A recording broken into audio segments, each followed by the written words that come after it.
Assalamualaikum warahmatullahi wabarakatuh.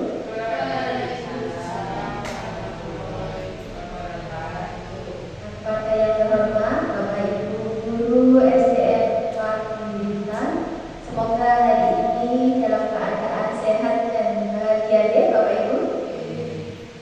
Pada hari ini di acara kita dalam komunitas belajar cerdas Kombel SD kita ya Bapak Ibu ya, Kombel cerdas. Hari ini kita akan membahas tentang asesmen dalam belajar. Nah, dalam asesmen dalam belajar ini di setiap harinya, kira-kira Bapak Ibu sudah sangat terbiasa ya Bapak Ibu ya melaksanakan asesmen ya. Asesmen itu sudah dilaksanakan setiap hari.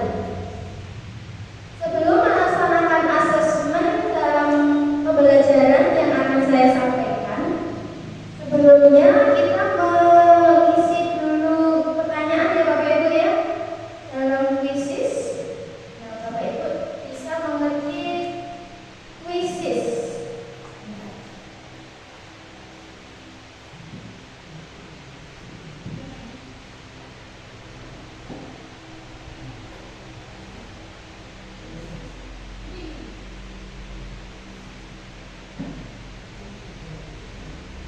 Silakan join myquizzes.com ini Bapak Ibu. Di search Google, di Google dengan tulis join myquiz.com. Kemudian isikan N93524. Dengan search di Google ya. Join myquiz.com. Join spasi my spasi quiz.com.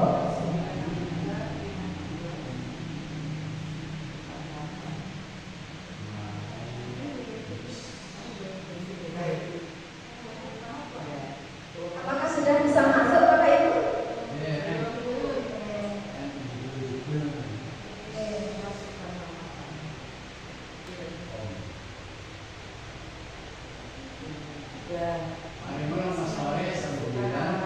Oke, 93524.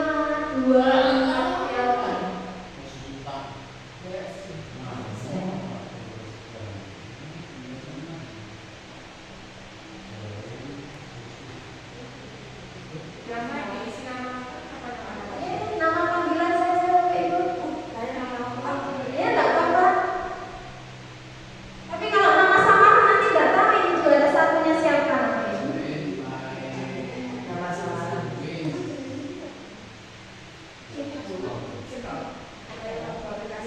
Masih satu yang masuk Bapak Ibu, satu lagi siapa? Bu Dwi Resmi Dwi Pratiwi sudah masuk.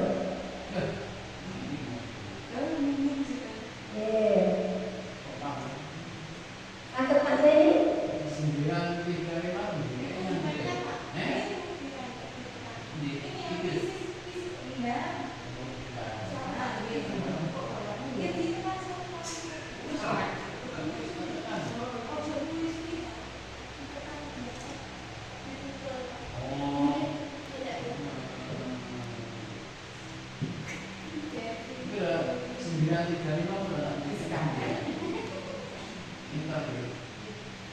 Bisa Imran?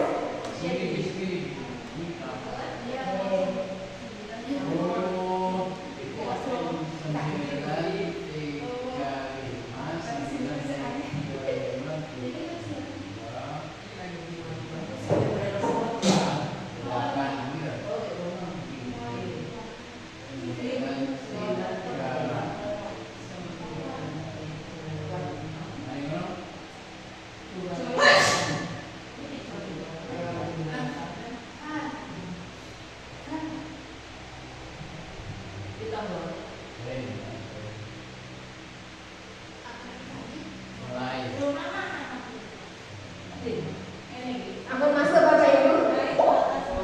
Ampun. Dua pertemuan.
pembelajaran itu lebih menonjolkan keaktifan siswa.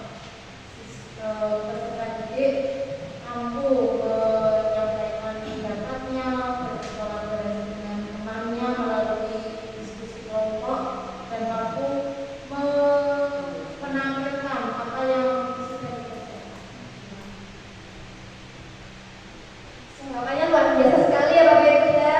Mungkin ada lagi yang lain? Nah ini Bapak Ibu, pembelajaran siklus pembelajaran. Betul sekali yang disampaikan oleh Bu Yuyun ya Bapak Ibu. Betul ya. Nah, dalam pembelajaran yang berpusat kepada siswa itu ada keselarasan antara tujuan pembelajaran, alur kegiatan pembelajaran, serta proses asesmen. Jadi antara modul ajar, kegiatan pembelajaran, dan asesmen itu harus sesuai sama, gitu ya. Materinya dengan asesmennya harus sama. Selanjutnya, belum ya Bapak Ibu ya? Saya mau tanya Bu, Oke, monggo. apakah ada pembelajaran yang tidak berpusat pada peserta didik? Nah, dari pertanyaan itu bisa dijawab dari jawaban itu Pak. Pembelajaran yang berpusat pada peserta didik antara lain selaras antara tujuan pembelajarannya, modul ajarnya sama tujuan pembelajaran, kegiatan pembelajaran, dan asesmen. Kalau Pak Jaya ini membicarakan materinya tentang apa Pak? Contohnya apa? Berwudu, materinya berwudu. Terus asesmennya tentang dosa besar. Wah, jadi cocok nggak? Ya, maksudnya itu Pak. Jadi berwudu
berarti tadi Bu Iis bisa menyebutkan kembali ya. Anak-anak yang bisa cepat, anak-anak yang tidak bisa lambat. Meskipun soalnya sudah dibuat mudah. Meskipun dibuat mudah. Berarti kembali lagi ke pembelajaran diferensiasi tadi. Yang berarti yang nggak bisa dipandu oleh Bu Iis. Yang bisa membantu yang tidak bisa. Iya, betul sekali. Kita bisa melaksanakan tutor sebaya. Ini untuk yang kelas atas. Mungkin yang kelas 2 juga bisa ya. Yang anak super hilang. Nah, ini kok udah kemarin kita ini gitu ya. Soal semua kok sudah selesai. Nah, bisa dijadikan tutor sebaya kepada teman yang tidak bisa. Tapi bukan jawabannya, caranya. Nah, ini nanti Bapak Ibu. Prinsip asesmen tadi ada pertanyaan, ini jawabannya ya, berkeadilan, objektif dan edukatif. Nanti kalau saya baca terlalu panjang ya. Kemudian ini ada asesmen, tadi Pak Jaini tanya, apa ini Bu? Kok sama asesmennya? Ada S-learning, ada for-learning, ada off-learning. Nah, ini di PMM ada ya Bapak Ibu ya. Asesmen, dengan tulis asesmen itu sudah ada di sini. Kalau S-learning contohnya penilaian penilaian teman yang tadi loh Pak pertanyaannya. AS Amerika Serikat. Iya, S-learning pembelajarannya Pak. Jadi penilaian diri dan antar teman. Kalau for-learning contohnya formatif setelah pembelajaran. Kalau off-learning itu sumatif. Sumatif itu beberapa materi pokok, beberapa tujuan pembelajaran atau satu bab mungkin ya. Kalau satu bab, ulangan satu bab itu namanya sumatif. Kalau setelah pembelajaran satu tujuan pembelajaran itu formatif. Nanti yang dimasukkan ke buku nilai itu yang sumatif. Jadi jangan nggak setiap hari memasukkan nilai. Semuanya izinin nanti banyak sekali kalau setiap hari dimasukkan ya. Mungkin per bab, satu bab masuk ke asesmen sumatif ya Bapak Ibu. Asesmen diagnostik ini biasanya di awal tahun ya. Kita kemarin satu nih Bapak Ibu ya yang sudah di-share kemarin. Kemudian asesmen di awal pembelajaran. Asesmen awal pembelajaran tidak perlu dimasukkan ke nilai rapor ya. Untuk apa? Untuk mengetahui kebutuhan peserta, kesiapan dan kebutuhan peserta didik. Bisa kuis, bisa seperti tadi, misis, bisa. Selanjutnya dalam proses pembelajaran bisa bervariasi ya Bapak Ibu. Bisa observasi, kinerja, bisa tes, bisa proyek. Selanjutnya apa sih? Untuk apa sih asesmen formatif itu? Sebagai umpan balik baik bagi pendidik juga peserta didik. Bagi pendidik untuk apa? Merefleksikan apakah hari ini pembelajarannya itu anak-anak bisa apa? Bisa diserap apa tidak? Bisa memahami atau tidak? Bagi peserta didik untuk mengetahui apa? Memonitor kemajuan belajar peserta didik. Jadi kalau anak-anak, hari ini tapi kok kayak esok kita ya? Nah, kita refleksi dulu. Saya adik-adik atau saya yang terlalu tinggi menyampaikan bahasanya mungkin bahasanya kurang ke anak-anak mungkin. Nah, jadi tidak hanya menyalahkan anak-anak, tapi kita juga harus berefleksi. Atau mungkin nilainya terlalu tinggi anak-anak sehingga sulit mengerjakan.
yang dulu ya. Apa sih KKTP itu? Kriteria ketuntasan tujuan pembelajaran. Nah, dalam KKTP misalnya ada 4 KKTP gitu ya, dikatakan mencapai tuntas jika memenuhinya itu 3 KKTP. Ada 4 dikatakan tuntas, itu 3 harus tuntas. Lanjut ya. Nah ini Bapak Ibu, di nilai rapor yang dimasukkan adalah nilai sumatif. Ya, nilai formatif tidak usah dimasukkan. Sampel tes dan tes. Selanjutnya, terima kasih. Dari sini Bapak Ibu, kita sudah menemukan tadi yang pertanyaan dengan jawab tadi banyak yang betul atau banyak yang salah? Yang salah.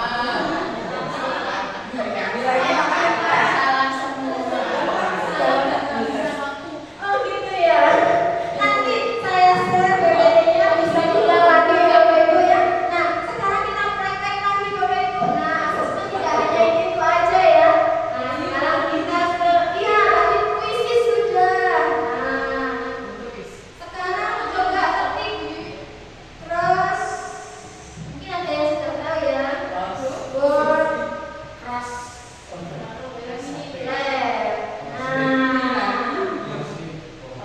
Terus word lab. Ini adalah membuat soal dalam bentuk puzzle. Terus word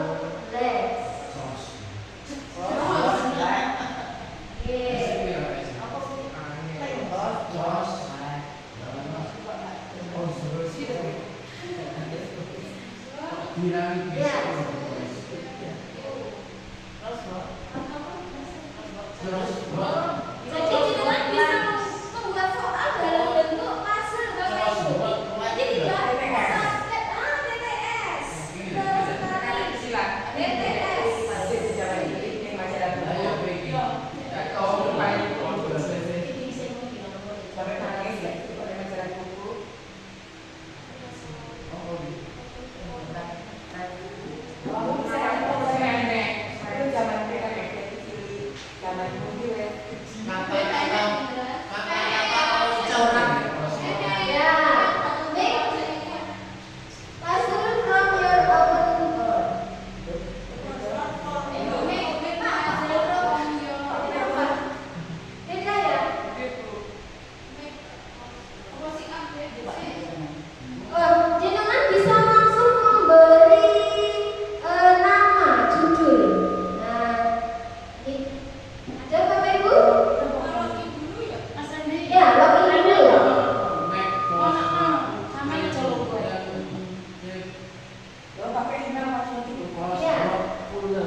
Mungkin ini disesuaikan dengan soal di pelajaran Bapak Ibu ya.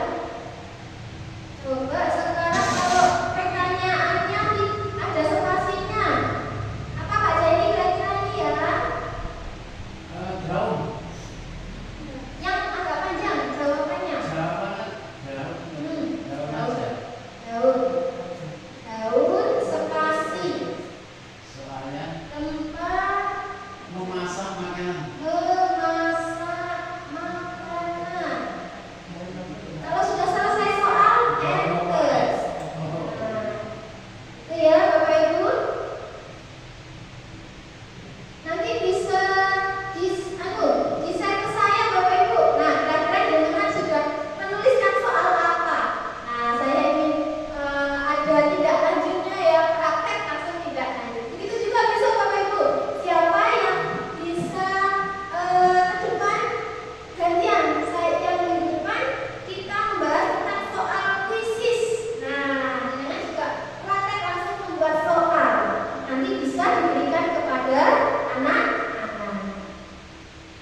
Jadi jawaban dulu, spasi, baru soal.